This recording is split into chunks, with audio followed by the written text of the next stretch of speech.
उड़ीसा में विकास का वो रंगा नाच देखने को मिला जो भारत देश में ही नहीं विदेश में भी फेमस हो गया। देश का वो राज्य जिसे उड़ीसा के नाम से लोग जानते हैं, जहाँ पर एक जीतू मुंडा नामक व्यक्ति बैंक में 20,000 रुपये निकालने के लिए लगभग 2 महीने से चक्कर लगा रहा था, लेकिन बैंक वालों ने पैसे देने से साफ इनकार कर दिया। क्या है इस स्टोरी के पीछे का पूरा राज, आइए जानते हैं इस पूरे वीडियो में। नमस्कार मित्रों, आप देख रहे हैं सालासर न्यूज़ और मैं हूं विनय प्रजापति। एक फोटोज एक वीडियो लगातार आप सोशल मीडिया पर देख रहे होंगे, वायरल हो रहा था, जिसमें एक बूढ़ा व्यक्ति अपने कंधे पर एक कंकाल लिए हुए है। वो कंकाल किसी और का नहीं, उसकी बड़ी बहन का है, जिसकी मृत्यु 2 महीने पहले किसी बीमारी के चलते हो गई। बहुत ही गरीब जीतू मुंडा और उसकी बहन गाय वगैरह रखे हुए थे और उन्होंने गाय बेच कर अकाउंट में कुछ पैसे जमा किए थे, जिस लगभग 20 से 25,000 रुपये बताए गए।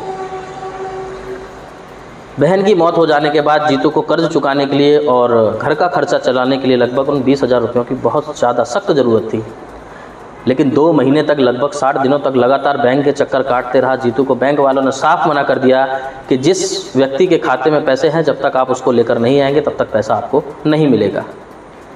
फिर क्या था, मजबूर और मजदूर और गरीब जीतू मुंडा गया और बहन की डेड बॉडी यानी कि कंकाल लेकर बैंक पहुंच गया। इस पूरे मामले को ध्यान में रखते हुए चारों तरफ अफरा तफरी मच गई। शासन प्रशासन भी मौके पर पहुंच गए।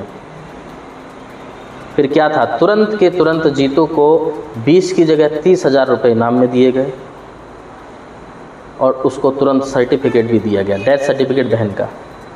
अब आप समझ सकते हैं कि जब जो चीज़ें आपको पता होती हैं, अगर इस तरीके की कोई भी घटना किसी के साथ में भी घटती है देश के अंदर, और ऐसे मामले लगातार आते भी रहते हैं, बैंक में कई लोगों के पैसे जमा रहते हैं, परिवार से कोई ख़त्म हो गया, अगर आपका नॉमिनी में नाम नहीं है या फिर आपके पास कोई ऐसा प्रूफ नहीं है जिससे कि आप बता सको कि भाई मेरा ही वो पैसा है, मेरे परिवार का किसी का पैसा है, तो बैंक वाले वो पैसा हजम कर जाते हैं।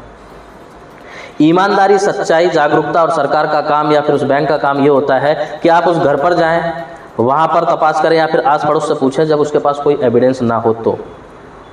उसका खुद का पैसा, अगर उसके पास कोई जानकारी नहीं है, आज भी देश में लगभग 90% लोग अनपढ़ जैसे ही हैं। आप देखने जाओगे, आदिवासी किनको हम बोलते हैं, क्योंकि पढ़ाई की सुविधा नहीं है, रहन सहन की सुविधा नहीं है, एजुकेशन उन लोगों को दिया नहीं जा रहा है, इसके लिए आज भी हम उनको आदिवासी बोलते हैं। जबकि इस देश की सबसे सच्ची और अच्छी धरोहर अगर कोई है तो वो वही आदिवासी हैं जिन्होंने इस देश की सुंदरता को संभाल के रखा है। लेकिन आज के समय में उन्हीं आदिवासियों के ऊपर इतना अत्याचार किया जाता है जिसकी कोई सीमा नहीं है, और हम अपने आप को विश्वगुरु और विकसितशील भारत बोलते हैं। इस पूरे मामले में आपकी अपनी क्या राय है, हमें कमेंट बॉक्स में कमेंट करके अवश्य बताएं।